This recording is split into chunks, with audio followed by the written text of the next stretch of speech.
Hi guys, welcome to our channel TFA Files TV. Tadzoka zvekare nedzimwe nyaya dziri kupisa dziri kutenderera pasocial media.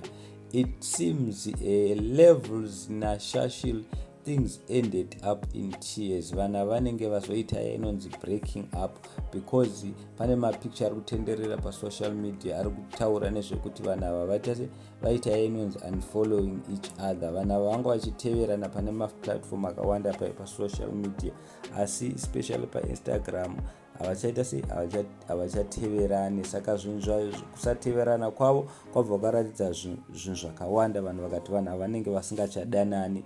As we all know, vakamboita sevakambotrenda too much nemapictures avo avaiposta paInstagram nemavidhio avo avaiposta paTikTok vachikisana. As we all know, internet will never forget. Saka vamwe vanhu vanga vakuposta mapictures acho vachiratidza vanhu kuti imimi guys, imimi maimbodana chii chakaitika. As we all know guys, dzimwe nguva isusu we suspect a lot panyaya dzakadaiwo. Tofungidzira kuti pamwe vanogona kunge vachitoda kuimba, vachida kubura chimwe chingoma between these two. Saka ivo vakuita se vanoziva vega kuti kana vakaita kunge vasingachadana nokudai tinozotaura nezvavo, munongoziva mega social media. Saka vamwe vanhu vakuishandisa as a marketing tool.